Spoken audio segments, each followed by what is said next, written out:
Thank you for viewing this innovation vlog brought to you by the Prosecutors Center for Excellence and Equitas. My name is Sophia Roach, and today we'll be learning about an innovative and award-winning peer support program in San Bernardino, California. With us to provide an overview of this innovation is Deputy District Attorney Mary Ashley. Ms. Ashley joined the San Bernardino District Attorney's Office in 1998 and has extensive trial experience and executive management experience. As Assistant District Attorney, she oversaw criminal operations. DDA Ashley currently is working in the Real Estate and Securities Fraud Division and coordinates an award-winning peer support program. She serves on the board of directors for the Public Safety Peer Support Association, the Addiction Policy Forum, and the National District Attorneys Association, where she is currently vice chair of the Women Prosecutors section and the Attorney Wellbeing Task Force. So welcome, Mary. Thank you. Thanks, Sophia. Can you tell us a little bit about your office, kind of the size and a bit about your jurisdiction? Sure. So San Bernardino County is a lovely part of Southern California, and county population-wise is about 2.2 million people, and growing quite quickly. We're geographically, we're like the largest county in the nation. So not population-wise, because we border LA and Riverside and Orange and some San Diego and big counties, but physical-wise, we're the biggest. We border Arizona and Nevada, and I think that we're like 20,000 square miles. I mean, we have desert areas, we have city areas, we have mountain areas. So you could work in this county in our office and not know someone who works in a different office, because it's just, we're so spread out throughout our area. So it's a big place. And then our main office is in the city of San Bernardino, which is a high crime city. And so we're pretty busy and has a lot of homeless issues and things that other big cities face. So we're always busy in court and with those challenges. But that's roughly a little snippet of we border Los Angeles and Riverside counties. Tell us a little bit about this peer support program and how it addresses some of the specific needs in your jurisdiction. Sure. So in our office, we have roughly 570 employees. And so about a little over 200 of those are prosecutors. And because we're so diverse and spread apart, around 2015, we started talking about peer support, and it's modeled after law enforcement and first responders who often develop these teams to deal with the either urgent traumatic situations or the cumulative stressors of the job, of the hypervigilant professions that we have. So we started talking about that, and we put together a group of interest in our office. We work with the Counseling Team International. So you have to have a licensed therapist come in, deliver 3 days of a basic training program. It runs volunteers through scenarios, teaches them skills about suicide prevention, drug and alcohol awareness, depression, some of the things that you see throughout our work. And then you decide, do we have a need for this? Do we have an interest? How could we implement this into our office? And what are the types of things that we want to do? So that's what we did way back in 2015.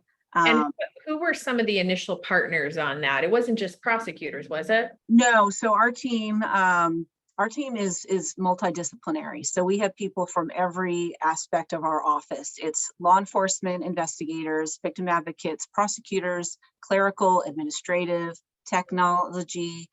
It's really everybody. So it's really important, I think, to have a diverse, inclusive team that someone from any line of work, clerical, anybody could go to someone, whether it's in their same, line of work or not, and have someone there that represents and understands and been in their shoes. So it's not just lawyers, which is a little bit different than some offices and agencies that really focus mostly on law enforcement.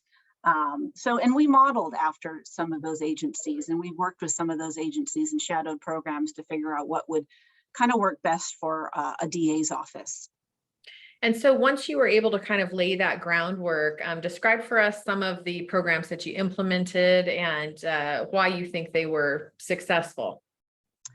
Well, I think we've come a long way as far as understanding that the work we do is tough, and year after year, a lot of our personnel deal with not just the regular stressors of life, but on the job issues and things that when you're subjected to violent imagery and graphic imagery and victims' stories and the work that we do, it can take its toll. And so bringing the concepts of, hey, this is real, secondary trauma and vicarious trauma, burnout, compassion fatigue, those are real things that do happen to people working in our profession. So designing some events where people can come together, connect, share information. A big part of what we do is referrals. So we partner with a licensed therapist group that is culturally competent for law enforcement, prosecutors, people in our profession, so that we can identify if someone's in need of some help. And it could be a simple issue, it could be a very significant issue. It could be they're going through a loss of a family member, or something significant that's happened in their own life, and that they need a little professional assistance. Sometimes a peer support is just a listening ear. It's just someone to listen, to support the person, and it's confidential. Or you may want to refer them to our professional partners, for more extensive counseling and therapy services. But it's letting people know we have that available. It's here for you. It's confidential. It's free. And we encourage you to use it. I think changing the culture from we always have to be stoic and strong and never admit that we're scared or uncertain or having a problem, that it's okay, it's strong to ask for help, so you can, persevere, build resiliency skills, and we can sustain in this profession. So we've done a series of informational events. Prior to COVID, we were really active. That shortened it a little bit. We were able to do some trainings online for staff, whether it was, mindfulness or psychological first aid or different topics that anybody could use in their everyday life. And then focusing on a few different fun events, like what you kind of have displayed, come meet one of our facility dogs, have a your float and find out about how you could contact our employee assistance program directly. And just simple little things over time that connect people, make them aware, let them know they're not alone, and that they have the support of the office. Now, I do notice you talked about one of the victim services dogs. Are you actually in the process of obtaining a victim service dog that would potentially serve more than just victims in the office in this capacity? We're trying. So the picture is of Dozer, and he's been with us for many years. And we have 2 other facility dogs that go to court, assist child victims, elderly victims, and so forth. But we really noticed that staff responds very positively when the dogs are around and available. And there's a number of things that happen in the office. There's a trial, or you find out someone's passed away, or there are different incidents that it really helps to have that calm, neutral presence around. So once facility dogs have served their duty, they actually get retired. They no longer expected to go to court, but they can still provide comfort and be in the office. They just can't do some of the other things. So we're hopeful that in time, when Dozer's ready, that Dozer will then become our peer support office dog that could go around to the different offices and make visits, could still assist with children or vulnerable victims in the office, but not go to court anymore. So that's something we're really excited about, because we've seen that be very effective in children's assessment centers and sheriff and police stations for their staff who go through a traumatic call, come back from a traumatic incident, especially 911 operators. So while we're not, on the front lines like first responders, we definitely pick up where they leave off. And for years and years and years, when we shepherd victims through the system, you do have those days that are extremely difficult, and it could help to have something like that. And it's something that it's very cost effective, because Dozer's already part of our DA family. Now, I'd like to talk to you. I think you've outlined some of these ideas, but in terms of importance to prosecutors, but is there anything else that you wanted to add in terms of why peer support is so important for a prosecution agency? For me personally, I was, I've been a DA almost 25 years, and the first decade was primarily crimes against children, sexual assault, elder abuse, domestic violence, child murders, and, pornography, just the really rough stuff. And I don't think you really appreciate the effect it can take on you and staff and the people and your family and your friends when you're all in for so long. And then when you take a step back, and I was in worked in a different capacity for a while, you finally start to realize some of those effects. And it took a long time before I realized, yeah, there are definitely days when people probably didn't want to be around me because of the work, and my focus was so much into victims, and I lacked a lot of empathy for other people because that was just my focus. And so for me, it's very important for that reason. Again, it's not just maybe one particular upsetting image or incident. It's years and years worth of buildup.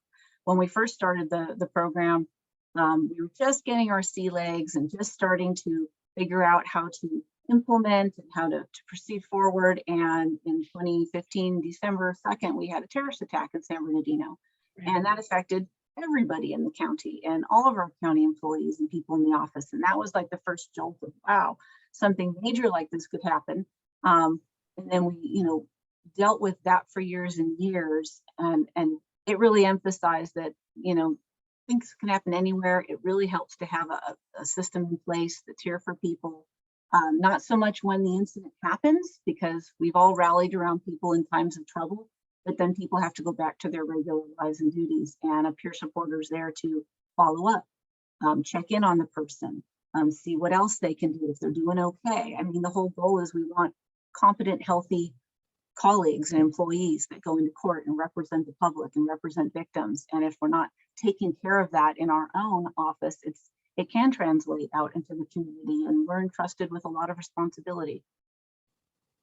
So can you tell us anything about employee feedback? I'd like to actually hear a little bit about this award that's Sure. hosted. I'm happy to.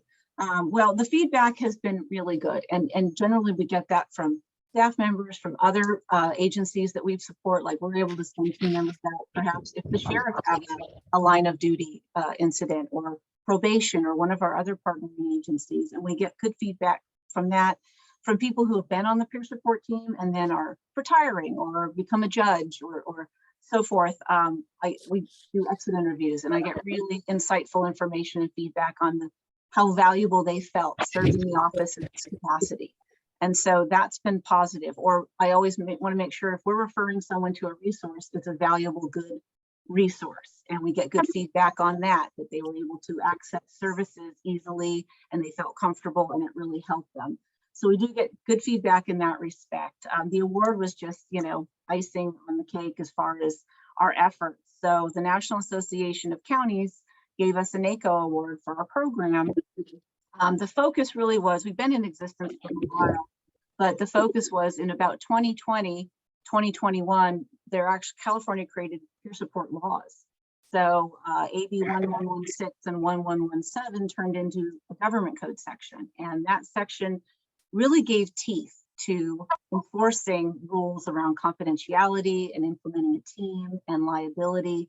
So I was really able to take that and run with it and train a lot of organizations and agencies about these rules, how to build their teams, how to be protected by the law, the training that's required, and what they need to do to have a transparent, effective team. So it was great to have those efforts recognized. I continue to do that training because the new laws come into effect. There's some different federal rules that have come into effect. So it's really important for teams to keep up so they know, oh, wow, our policies and our guidelines need to and should comply with this, but we didn't know about it. So that's where I think that we got recognized by NACO as taking what we've done and teaching it and bringing it out to other organizations so they have best practices and they can create their own programs. So any final words that you'd like to share with other jurisdictions that might be considering a peer support program, whether they're as large as your jurisdiction or perhaps in a smaller? Right. And I mean, one of the benefits of serving on NDA's board and being part of our well-being task force, which has been an incredible resource, I think, for prosecutors' offices across the country is that you talk to offices that are huge, bigger than ours, or mid-size, or very small, 5 people in the office.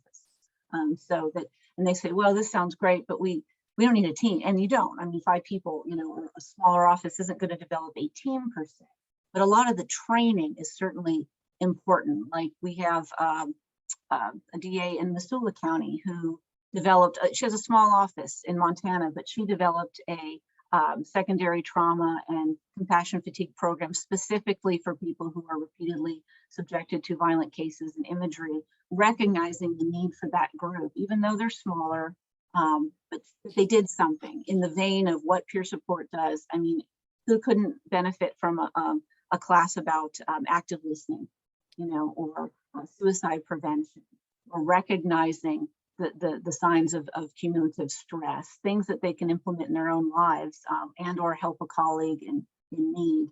I think any office could benefit from that type of training, and it's just different. We're so used to legal training, to keep up on cases, to make our arguments in court, to protect our cases on appeal, and we've forgotten along the way that competency also means well-being. And thankfully, California has included well-being as a part of the competency requirements. So you can get those continuing education credits while learning some of these essential areas that have somewhat been neglected. We've all learned about how not to, you know, abuse drugs and alcohol, and, you know, and those types of things that have been in place for a while. But this is something very different where, you know, teaching people about how to calm themselves down and breathing and taking care of themselves and nutrition and exercise and real ways to channel stress in more of a positive way, because we all have stressful positions no matter what we do, is a benefit to them, to the office, and to the public we serve.